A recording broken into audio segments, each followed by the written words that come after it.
بسم اللہ الرحمن الرحیم۔ السلام علیکم، امید ہے آپ سب لوگ خیریت سے ہوں گے اور آپ کا رمضان اچھا گزرا ہوگا۔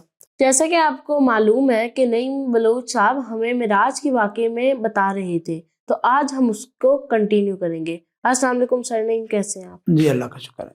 جی آپ نے حوالہ دے دیا کہ معراج کے واقعے کے بارے میں بتا رہا ہوں۔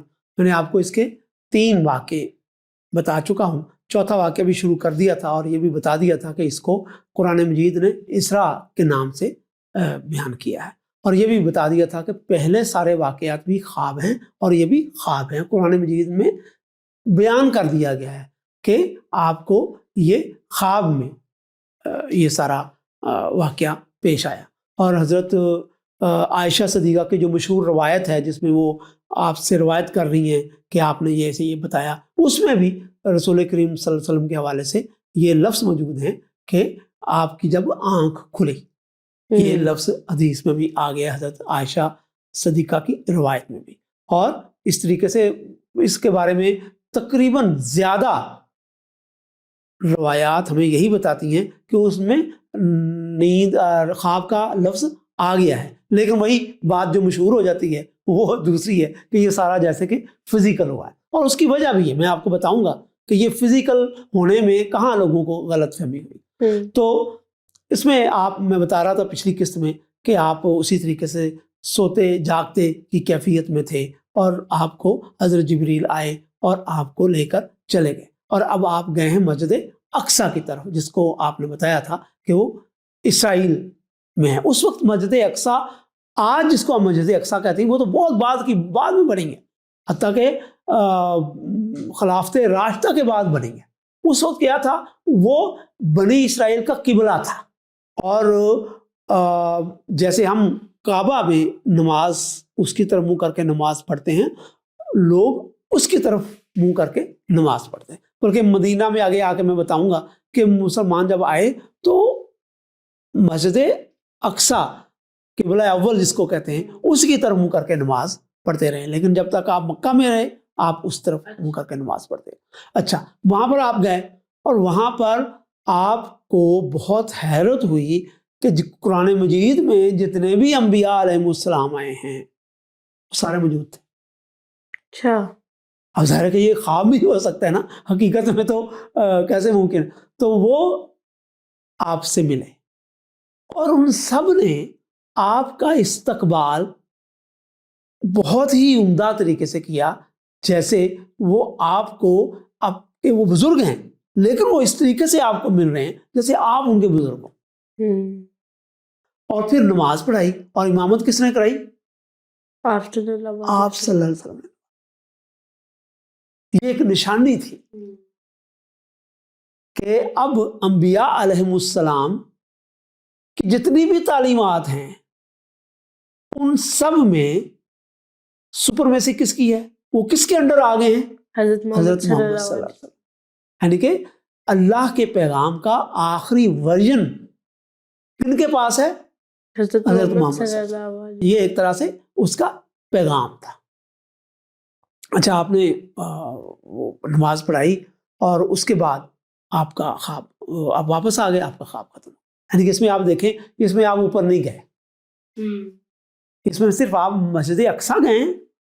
مسجد اقصیٰ کا مطلب، لفظی مطلب ہے دور کی مسجد، تو وہ تو بعد میں اقصیٰ کہا گیا، اس وقت قرآن نے یہی کہا کہ آپ کو ہم دور کی مسجد میں لے گئے، وہاں پر آپ نے تمام انبیاء علیہ السلام کی امامت کرائی اور آپ واپس آئے۔ اچھا، اس واقعے کو آپ نے بیان فرمایا صبح، اگلی صبح ہو گئی، رات کو یہ واقعہ پیش آیا، رات کو یہ واقعہ پیش آیا تو آپ نے اگلی صبح اسے بیان فرمایا، کیونکہ اس کا قرآن مجید میں ذکر تھا، اور آپ پر وحی اتر آئی سورہ اسراء کی روشنی میں۔ جب قرآن میں یہ آ گیا اور حضور نے بھی فرما دیا کہ میں مسجد اقصیٰ میں گیا ہوں، اور لوگوں نے اس کو اسی طریقے سے سمجھا جیسے آپ فزیکلی گئے ہیں، اور یہ آپ نے اس طریقے سے اسے بیان کیا کہ آپ نے وہاں پر جو کچھ دیکھا ہے وہ بڑا ریئل ہے، کیونکہ خواب آپ کو، نبیوں کے جو خواب آتے ہیں وہ ہمارے خوابوں سے بہت مختلف ہوتے ہیں، وہ محسوس کرتے ہیں کہ جو کچھ دیکھ رہے ہیں وہ ریئل دنیا میں جیسا کہ ہوتا ہے ویسا ان کو نظر آتا ہے۔ آپ نے اسی طریقے سے بیان کر دیا. اس پر لوگوں نے مذاق اڑانا شروع کر. لو جی یہ راتوں رات اتنی سینکڑوں میل دور جا کر گئے ہیں اور انہوں نے کہا کہ ہمارے ساتھ یہ میں نے وہاں پر یہ دیکھا. اب لوگوں نے مدینے میں آپ کا لوگوں نے مکہ میں آپ کا مذاق اڑانا شروع کر. اچھا لوگوں کو بھی جن کو معلوم ہوتا ہے ان میں سے چند ایک نے حیرت کا اظہار کیا اور وہ آئے آپ کے پاس. لیکن حضرت ابوبکر صدیق، اس وقت ان کا نام صرف کیا تھا، حضرت ابوبکر تھا، ابوبکر ان کو کہتے تھے، وہ ان کے پاس گئے تو انہوں نے کہا کہ اگر محمد نے ایسا کہا ہے تو یقیناً درست کہا ہے، کیونکہ تم کہتے ہو کہ مسجد اقصیٰ گئے، ان کی طرف سے تو روزانہ اللہ تعالیٰ فرشتے اترتے ہیں، حضرت جبریل آتے ہیں اللہ تعالیٰ کا پیغام لے کر، تو وہ ان کو لے جا بھی سکتے.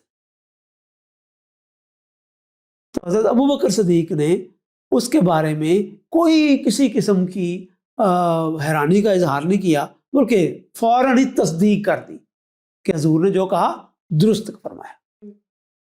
جب حضور کو اس بات کا علم ہوا تو پھر آپ نے کہا کہ آپ صدیق ہیں، آپ تصدیق کرنے والے ہیں. تب آپ کا لقب صدیق ہوا. اس وقت سے آپ کو ابوبکر صدیق کہا جانا ہے. اچھا اب جب لوگوں نے اس کو اس طریقے سے لے لیا کہ جی آپ نے وہاں پر جو کچھ دیکھا وہ حقیقت میں تھا، اور حضور اس کو ڈینائی نہیں کر رہے تھے کہ میں مسجد اقصیٰ میں نہیں گیا. آپ کہہ رہے تھے میں مسجد اقصیٰ میں گیا ہوں، اگرچہ خواب میں گیا ہوں، لیکن میں جو کچھ وہاں پر میں نے دیکھا وہ ایک طرح سے ریئل تھا. تو لوگوں نے آپ سے سوالات شروع کر دیے. اچھا آپ بتائیں مسجد اقصیٰ کیسی تھی، راستہ کیسے تھا؟ تو اب عجیب بات ہوئی، اللہ تعالیٰ نے وہ سارا راستہ اور وہ سارے مناظر جو آپ نے خواب میں دیکھے تھے وہ دوبارہ سے آپ کو دکھانے کا شروع کر دیا. آپ کو اس کو ایسے دیکھ رہے ہیں جیسے آپ ریئل لائف میں دیکھ رہے ہیں.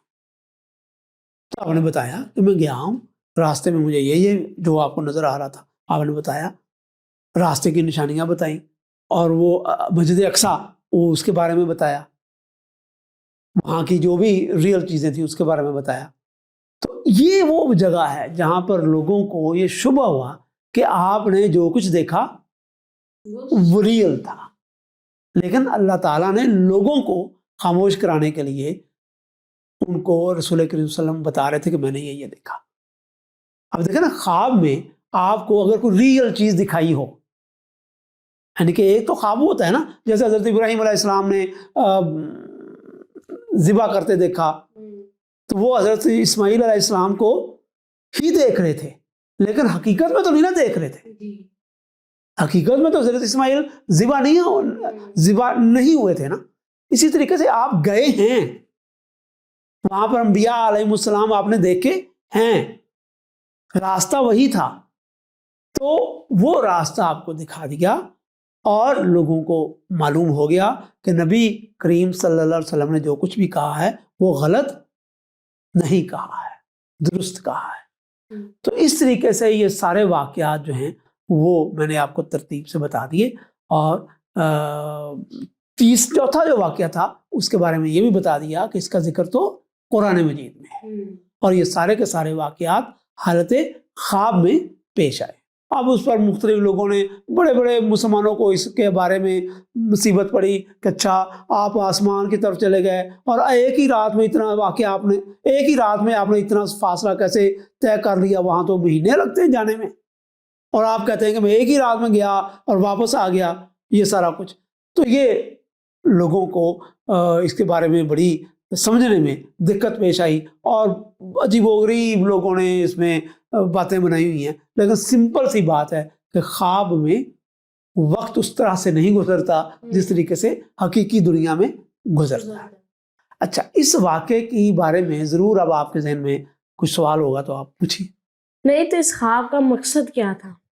جی اس خواب کا مقصد آپ کو یہ بتانا تھا کہ اللہ تعالیٰ نے اپنے دین کو آپ کے ذریعے مکمل کر دیا ہے. ایک، کیونکہ آپ تمام نبیوں کی امامت کر رہے ہیں، یہ اس بات کی علامت تھی کہ اب آپ لاسٹ ورژن ہیں اللہ تعالیٰ کے دین کا. اور دوسری بات یہ کہ کفار آپ کو ختم نہیں کر سکتے. اور آپ اللہ کے دین کو مکمل کر کے جائیں گے.